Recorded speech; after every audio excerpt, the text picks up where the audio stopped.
पहले की सरकार आतंकवादियों को मुकदमों को वापस लेती और हम आतंकवादियों को ठोकने के लिए एटीएस का सेंटर बना रहे हैं। किसी अपराधी और माफिया ने किसी गरीब की संपत्ति पर, किसी व्यापारी की संपत्ति पर कब्जा करके जबरन करने का प्रयास किया तो हमने उसकी छाती पर बुलडोजर चलाने में भी कोई संकोच नहीं किया। वंदे मातरम, आप सभी का नेटवर्क 10 में स्वागत है। मैं हूं संजय गिरी गोस्वामी। आज हम बात करेंगे उत्तर प्रदेश को लेकर, जहां उत्तर प्रदेश के सीएम योगी बिल्कुल अलग तेवर के साथ हैं। यूपी के विकास और कानून व्यवस्था को कायम करने के लिए वे तत्पर दिखते हैं, लेकिन सियासत में उनकी छवि एक बेबाक नेता के तौर पर भी उभरी है। फिर वे चाहे विपक्ष पर प्रहार करना हो या विपक्ष को घेरना हो या फिर अपने ठोस मुद्दों को पटल पर रखना हो, आजकल वो पूरे तेवर में दिखते हैं।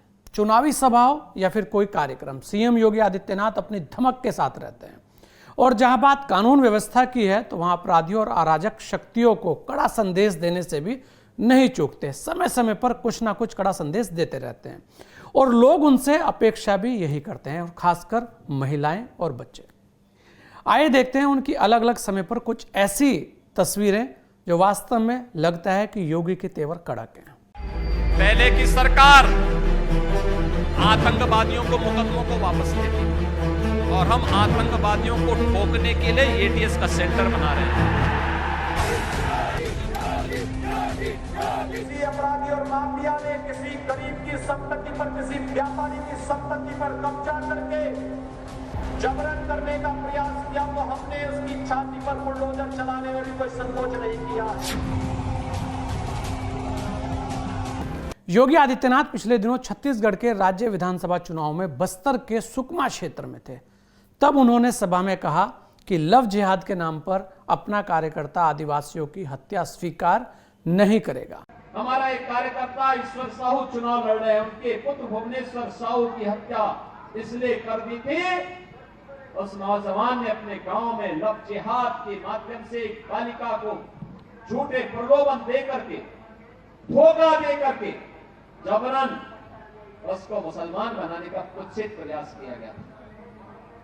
और उस बालिका ने जब इसका विरोध किया, कंप्लेंट की, कोई सुनवाई नहीं हुई और उस बालिका का समर्थन कर रहे थे भुवनेश्वर साहू की उन्हीं के गांव में कांग्रेस के नेताओं की सौ पर निर्मम हत्या कर दी गई। ये लव जिहाद के नाम से भाजपा के कार्यकर्ताओं की हत्या करेंगे, ये स्वीकार्य नहीं हो सकता। एक गरीब की हत्या करेंगे, स्वीकार्य नहीं हो सकता। एक आदिवासी, एक वनवासी, एक पिछड़े जाति के नौजवान की हत्या करेंगे, ये स्वीकार्य नहीं हो सकता है।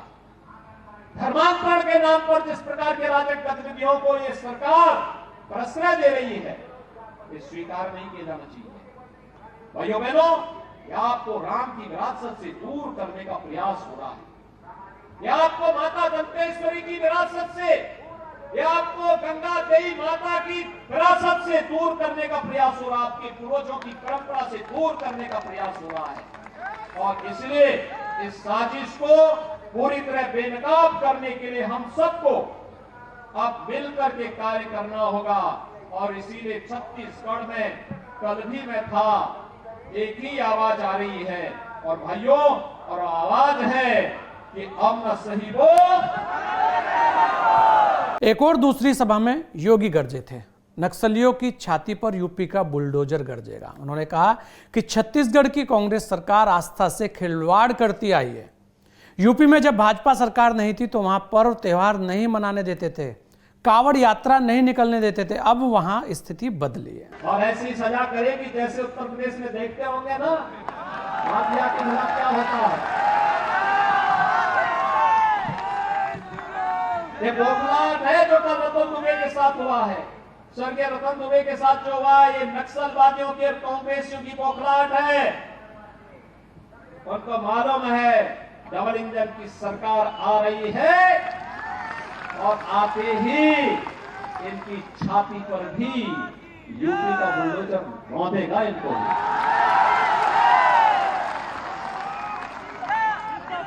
भाइयों बहनों, मैं आप सबसे यही कहने के लिए आज आया हूं। यहाँ पे मैं कल गया था एक कार्यक्रम में, हमारा का एक कार्यकर्ता ईश्वर साहू चुनाव लड़ रहे हैं, उनके पुत्र भुवनेश्वर साहू की हत्या इसलिए कर दी थी, उस नौजवान ने अपने गांव में लव जिहाद के माध्यम से एक बालिका को झूठे प्रलोभन दे करके, धोखा दे करके जबरन उसको मुसलमान बनाने का कुत्सित प्रयास किया गया। और उस बालिका ने जब इसका विरोध किया, कंप्लेंट की, कोई सुनवाई नहीं हुई और उस बालिका का समर्थन कर रहे थे भुवनेश्वर साहू की उन्हीं के गांव में कांग्रेस के नेताओं की सौ पर निर्मम हत्या कर दी गई। ये लव जिहाद के नाम से भाजपा के कार्यकर्ताओं की हत्या करेंगे, ये स्वीकार्य नहीं हो सकता। लगातार सीएम योगी बेटियों की सुरक्षा के लिए प्रतिबद्ध रहे हैं। केवल संवाद और भाषण में ही नहीं, उन्होंने यूपी में बेटियों की सुरक्षा के लिए कई कड़े कदम उठाए हैं। अपराधियों को वे कदम कदम पर चेतावनी देते नजर आते हैं। हाल ही में एक यूपी की घटना के बाद उन्होंने जहां गुनाहगारों को पकड़ने के सख्त आदेश दिए, वहीं बेटियों की सुरक्षा में सेंध लगाई तो यमराज भी रास्ता नहीं रोक पाएंगे। कुछ इस तरीके की गर्जना करते नजर आए। बेटी के प्रति अपनी जवाबदेही का निर्वहन करते हुए किस रूप में सरकार कार्य कर रही है। मुख्यमंत्री कन्या सुमंगला योजना इसका उदाहरण है। अब तक ये राशि 15,000 की थी, इसमें 6 चरणों में बेटी के जन्म लेने पर, बेटी के पहली क्लास में जाने पर, बेटी के 1 वर्ष के होने पर, बेटी के पहली कक्षा में जाने पर, बेटी के 6ठी कक्षा में जाने पर, बेटी के 9वीं कक्षा में जाने पर और 9वीं कक्षा के बाद आगे की पढ़ाई हो, कोई सर्टिफिकेट या डिप्लोमा कोर्स हो, इन सब के लिए 15,000 रुपए की राशि हम लोग पहले दे रहे थे। अब नए सत्र में हम इसको 25,000 रुपए करने जा रहे हैं। तालिबानी सोच का इलाज बजरंग बली की गदा है। इसका उदाहरण इजराइल की गाजा पर चल रही कार्रवाई है, जहां चुन चुनकर आतंकियों को मारा जा रहा है। शुरुआत हो रही है और मुझे ये भी बताया गया है कि तिजारा विधानसभा क्षेत्र में कांग्रेस जिस व्यक्ति को भेजी है, वो अपने बारे में बड़ी बड़ी उपमाएं लगाता है। हमने भी सुना है। भाइयों बहनों, तालिबान का उपचार तो बजरंग बली की गदा ही है। देख रहे हैं ना इस समय गाजा में इजराइल तालिबानी मानसिकता को कैसे कुचलने का काम कर रहा है। सटीक एकदम निशाना मार मार करके। भाइयों बहनों, अराजकता और गुंडागिर्दी या आतंकवाद सभ्य समाज के लिए सबसे बड़ा कलंक है। लेकिन जब आतंकवाद के साथ, गुंडागिर्दी और अराजकता के साथ वोट बैंक की राजनीति जुड़ जाती है, तो एक गरीब, एक निरीह, एक महिला, एक व्यापारी और पूरा सभ्य समाज उसकी चपेट में आता है। आज भारत एक नए भारत के रूप में है। लगातार योगी आदित्यनाथ बेबाक बयान, कड़क संदेश देते नजर आते हैं। कहीं ना कहीं उनके तेवर हैं, जिसे देखने के लिए लोग भी वहां खिंचे चले आते हैं। कश्मीर के मामले में योगी आदित्यनाथ मुखर होकर अपनी टिप्पणी करते रहे हैं। सीएम योगी ने आतंकवाद के खिलाफ जब भी कहा, कड़े शब्दों में खुलकर कहा। उन्होंने कहा, मोदी और अमित शाह ने 370 अनुच्छेद हटाकर आतंकवाद के ताबूत पर आखिरी कील ठोकी है। याद करिए 2014 के पहले भारत के अंदर आंतरिक सुरक्षा की स्थिति कितनी खराब थी। कश्मीर में उग्रवाद था, पूर्वोत्तर के राज्यों में अलगाववाद था, देश के 12 से 15 राज्य ऐसे थे जिनमें नक्सलवाद चरम पर था। नक्सली गतिविधियां लगातार घटित हो रही थी। आज कश्मीर में धारा 370 समाप्त हुई। शांति और सौहार्द का एक नया माहौल जम्मू कश्मीर के अंदर देखने को मिल रहा है। विकास के पथ पर अग्रसर जम्मू कश्मीर हम सबके सामने है। लोकतांत्रिक प्रक्रिया वहां बहाल हो रही है। पंचायत चुनाव में बेहतरीन परिणाम आए, लोगों ने बढ़ चढ़ करके भाग लिया। उग्रवादी समूह के द्वारा चुनाव बहिष्कार की घोषणा के फलस्वरूप बहुत आयत लोगों ने चुनाव की प्रक्रिया में भाग लेकर के भारतीय जनता पार्टी के समर्थन में भी बड़े पैमाने पर वहां पर समर्थन देखते हुए हम सबने महसूस किया है। जम्मू कश्मीर में भारतीय जनता पार्टी के पार्षद जीते, भारतीय जनता पार्टी के डिस्ट्रिक्ट बोर्ड के मेंबर जीते।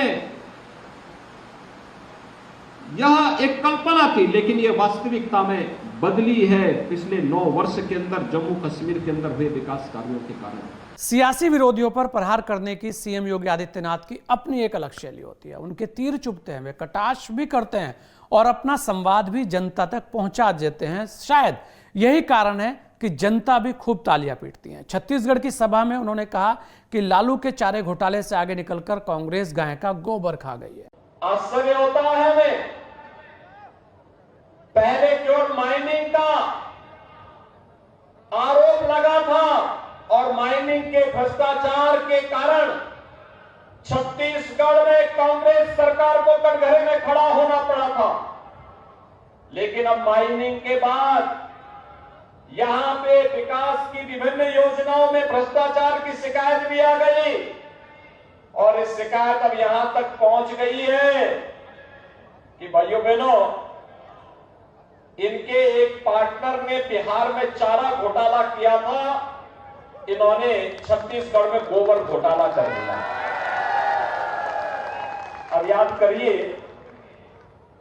यानी गाय का गोबर भी 10 रुपए किलो के हिसाब से 1300 करोड़ रुपए हड़प ले और 1300 करोड़ रुपए हड़प ले। पता लगा गाय का गोबर कहां से खरीदे थे, जहां गाय थी ही नहीं, और गोबर के बदले मिट्टी भर करके भेज दिया गया। ये तो कांग्रेस की प्रवृत्ति है। और भाइयों बहनों, आज इसीलिए हम कहने के लिए आए हैं, यह सरकार धोखा कर रही है यहां के नागरिकों के साथ, यहां के वनवासियों के साथ, यहां के आदिवासियों के साथ, यहां के बंधुओं के साथ, यहां के अनुसूचित जाति, जनजाति और पिछड़ी जाति के लोगों के साथ, यहां के किसानों के साथ, यहां के युवाओं के साथ। इस सरकार को विकास से कोई लेना देना नहीं। सीएम योगी आदित्यनाथ इस बात को बखूबी जानते हैं कि धारदार ढंग से कही गई बातें जनता में असर करती हैं। खासकर संवेदनशील मुद्दों पर कैसे अपनी बात को रखना है, ये उन्हें बखूबी आता है। इस पर वे जनमत भी तैयार करते हैं। इससे ही वे सियासी विरोधियों पर निशाना भी साधते नजर आते हैं। अलवर की एक सभा में उन्होंने कहा कि कन्हैयालाल हत्याकांड जैसी घटना अगर यूपी में हुई होती तो आप जानते हैं कि फिर क्या होता। इस बहाने उन्होंने जहां एक तरफ मजहबी कट्टरता को चेतावनी दी, वहीं उन्होंने राजस्थान सरकार को हालातों से निपटने में असक्षम भी बताया। राजस्थान में कांग्रेस की सरकार तो हिंदू विरोधी है, पेशेवर गुंडा और अपराधियों को प्रश्रय देती है। याद करिए, कन्हैयालाल का गला रेत दिया जाता है। यूपी में कोई घटना को अंजाम देगा तो अब तक क्या अंजाम होता, इसका परिणाम हर व्यक्ति जानता है। लेकिन राजस्थान में लगता है सरकार की रीढ़ ही नहीं, एक रीढ़विहीन सरकार किस तरीके से यहां पर अत्याचार को, अनाचार को, गुंडागर्दी को, अव्यवस्था को प्रश्रय दे रही है, इसके नमूने हैं पूज्य संतों का। जिस तरीके से पूज्य संतों के आश्रम पर यहां पर हमले किए गए, सरकार के संरक्षण में वहां पर उन्हें अपमानित किया गया। सीएम योगी आदित्यनाथ ने यूपी में माफियाओं के खिलाफ एक्शन लिया, माफियाओं के पूरे नेटवर्क को ध्वस्त किया। इसलिए अब कहा जा रहा है कि यूपी बदल गया है। माफिया अपराध के खिलाफ योगी शासन ने तेजी से कार्रवाई की है। माफिया के जरिए हड़पी अवैध जमीन पर बुलडोजर चले हैं यूपी में लॉ एंड ऑर्डर। एक समय यह भी था कि योगी के शासन को चुनौती देने के लिए वहां पर अपराधियों ने सरेआम गोलियां भी चलाई। जब लखनऊ में अपराधी तत्वों ने सरेआम गोलियां चलाई तो विधानसभा में योगी आदित्यनाथ गरजे थे, माफियाओं को मिट्टी में मिला दिया जाएगा। और सचमुच योगी शासन ने ऐसा ही कर भी दिखाया। आप सारे अपराधियों को पालेंगे, उनको माल्यार्पण करेंगे, और उसके बाद तमाशा बनाते हैं आप लोग। एक तरफ अपराधियों को प्रश्रय देंगे, उन्हें गले का हार बनाएंगे और दूसरी तरफ फिर दोषारोपण भी करेंगे। मैं उन्हीं पे आ रहा हूं, उन्हीं बातों पे चर्चा करने के लिए आ रहा हूं। हमारी पार्टी में आप बताइए किस पार्टी का सदस्य है, क्योंकि बहुजन समाज पार्टी से आपकी दोस्ती है, इसलिए बहुजन समाज पार्टी का नाम नहीं ले रहे आप। हम भी उन्हीं बातों पे कह रहे हैं। क्या ये सच नहीं कि जिस अतीक अहमद के खिलाफ पीड़ित परिवारों ने मुकदमा दर्ज कराया उसके परिवार के खिलाफ, वो समाजवादी पार्टी के द्वारा पोषित माफिया है और उसकी कमर को तोड़ने का काम हमारी सरकार ने किया है। और फिर मैं कह रहा हूं, इसे हाउस में कह रहा हूं, इस माफिया को मिट्टी में मिला देंगे। सरकार किसी है गफलत में हो, ये माफिया है, इनको मिट्टी में मिलाने का काम करेंगे। अपराधी आप क्या है? अपराधी दूर कर, अपराधी आप क्या है? ये चीजें नहीं हो सकती। अपराधी आप क्या है? नहीं सुनेंगे इनकी बात। ये तो आप जानते हैं, आपको बहाना चाहिए था। यूपी के इलाकों में भी योगी आदित्यनाथ अपनी चिर परिचित शैली में नजर आते हैं। बलिया में नारी शक्ति वंदन सम्मेलन में उन्होंने चेतावनी देते हुए कहा कि बेटियों की सुरक्षा में सेंध लगाने वालों की दुर्गति रावण और कंस की तरह होगी। डबल इंजन सरकार की प्राथमिकता बेटियों की सुरक्षा है। बेटी शादी ब्याह के योग्य हो गई तो बेटी को 51,000 रुपये मुख्यमंत्री सामूहिक विवाह योजना में देने का प्रावधान किया गया है। यह सरकार के स्तर पर लगातार बेटी बचाओ बेटी पढ़ाओ के प्रधानमंत्री मोदी जी के अभियान को ही मजबूती के साथ आगे बढ़ाने का क्रम है। और आज उसी के प्रति आश्वस्त करने के लिए मैं एक बार फिर इस क्रांति धरा पे आकर के आप सबको आश्वस्त करने के लिए आया हूं। सरकार ने जो काम प्रारंभ किया है सुरक्षा का, सम्मान का और स्वावलंबन का, वह अनवरत चलेगा। और मैं इस बात के लिए फिर कहने के लिए आया हूं, बेटियों की सुरक्षा के साथ अगर किसी ने सेंध लगाया तो फिर यमराज और भी उसकी राह को रोक नहीं पाएगा। अब तो रावण और कंस जैसी दुर्गति तो तय है, इसमें कोई संदेह नहीं होना चाहिए किसी को भी। योगी आदित्यनाथ बीजेपी के स्टार प्रचारक है। चुनावी प्रचार के लिए उनकी डिमांड हमेशा रहती है। कम शब्दों में सीएम योगी अपने मतलब की बात कह जाते हैं, उनके शब्दों की मार दूर तक जाती है। उनके कहे शब्द सियासी हलकों में हलचल मचाते हैं, उनके बयान मीडिया की सुर्खियां बनती है। सुकमा की सभा में उनका कहना था कि कांग्रेस वाले राम भक्तों को पिटवाते हैं, वोट लेने के लिए वे फिर बदले रूप में नजर आते हैं। देखो, कांग्रेस तो नहीं चाहती थी कि अयोध्या में राम मंदिर बने। क्या कांग्रेस चाहती थी? क्या अगर कांग्रेस चाहती तो 1947 में, 48 में, 51 में, 52 में, 53 में, 54 में या उसके बाद भी लंबे समय तक उनकी सरकार रही, उन्होंने कभी अयोध्या में राम मंदिर का निर्माण नहीं करने दिया। विवाद खड़ा किया, राम भक्तों को मरवाते थे, पिटवाते थे, उनके सहयोगी गोली चलवाते थे। कभी उन्होंने राम मंदिर के निर्माण का कार्य नहीं किया, बल्कि उन्होंने तो कहा कि राम तो हुए कि नहीं हुए हम तो ये भी नहीं जानते। यानी भगवान राम के अस्तित्व पर ही प्रश्न खड़ा कर रहे थे ये लोग। तो इनसे कैसे उम्मीद कर सकते हैं कि आपके सम्मान की रक्षा करेंगे? कैसे आपकी आस्था का ख्याल ये लोग रखेंगे? इनसे उम्मीद ही नहीं की जा सकती है। याद रखना, मोदी जी प्रधानमंत्री बने और उत्तर प्रदेश में मुझे अवसर मिला, डबल इंजन की सरकार आई, राम मंदिर की सारी बाधा दूर। आज राम मंदिर बन रहा है ना भाइयों बहनों, हम लोग तो जो बोलते हैं वो करके दिखाते हैं, जो बोला उसको कर दिया। क्योंकि हमारे लिए अपना कुछ नहीं है, जो कुछ है देश के लिए है, समाज के लिए है। प्रधानमंत्री मोदी जी के लिए तो 142 करोड़ की आबादी उनका परिवार है और इसी विश्वास के साथ वे देश के अंदर पूरी मजबूती के साथ कार्य कर रहे हैं। चाहे वो मिट्टी में मिलाने की बात हो या बुलडोजर की कार्रवाई हो, कहीं ना कहीं योगी दोनों में खरे उतरते नजर आते हैं। और शायद यही कारण है कि उत्तर प्रदेश की जनता भी योगी को पसंद करती है और बाहर भी जितनी बार भी चुनाव में वो गए तो उनकी जनसभा को देखकर लगता था कि लोग योगी को सुनना चाहते हैं। पहले की सरकार आतंकवादियों को मुकदमों को वापस लेती थी और हम आतंकवादियों को ठोकने के लिए एटीएस का सेंटर बना रहे हैं।